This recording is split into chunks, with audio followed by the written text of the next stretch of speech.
విశాఖ జిల్లా గోపాలపట్నంలో విషాదం చోటు చేసుకుంది. పెళ్లైన ఏడాదికే ఓ వివాహిత అనుమానాస్పద స్థితిలో మృతి చెందడం చర్చనీయాంశమైంది. ఆత్మహత్య చేసుకుందని భర్త బంధువులు చెప్తా ఉన్నారు. లేదు, అల్లుడే దారుణంగా చంపేశాడు అంటూ వివాహిత కుటుంబ సభ్యులు ఆరోపిస్తూ ఉన్నారు.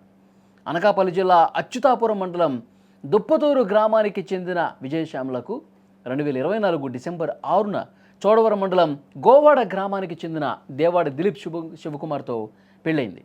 వివాహ సమయంలో 5 లక్షల కట్నం ఇచ్చారు, 1 ఎకరా భూమి ఇచ్చారు, 1,60,000 రూపాయలు విలువ చేసే ఒక 2 వీలర్, ఒక బైక్ ఇచ్చారు. 8 తులాల బంగారం, ఆడపడుచు కట్నం 1,00,000 సారే ఇచ్చామని శ్యామల తల్లిదండ్రులు చెప్తా ఉన్నారు. ఇదిలా ఉంటే ఆర్కిటెక్చర్ డిజైనర్గా పనిచేస్తున్న శ్యామల ఆదివారం సాయంత్రం ఇంటికి వచ్చింది. ఆదివారం రాత్రి 11 గంటల తర్వాత ఊరేసుకుంది.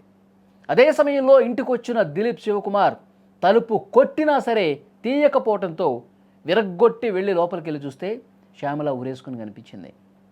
వెంటనే కిందకి దించి అన్నావదనులకు సమాచారం ఇచ్చాడు. వారు వచ్చిన తర్వాత పోలీసులకు కూడా సమాచారం ఇచ్చారు. పోలీసులు ఘటన జరిగిన విధానం మీద ఆరా తీశారు. పోలీసులకు అక్కడ ఒక నోటు కూడా దొరికినట్లుగా సమాచారం ఉంది. అందులో భర్త తనను పూర్తిగా దూరం పెట్టడం, అర్ధరాత్రి ఇంటికి రావటం, శారీరకంగా మానసికంగా దూరం పెడతా ఉన్న కారణంతో ఆమె ఈ బలవన్మరణానికి పాల్పడ్డట్టుగా పోలీసులు చెప్తున్నారు. సూసైడ్ నెట్లో చాలా క్లియర్గా రాసింది.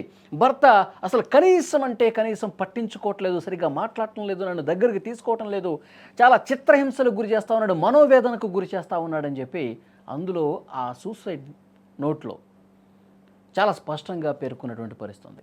అందులో ఆ నోట్లో చాలా స్పష్టంగా రాసింది. ఇంకోవైపు కూతురు మృతదేహం వద్ద తల్లిదండ్రులు కన్నీరు మున్నీరుగా వెలిపించారు.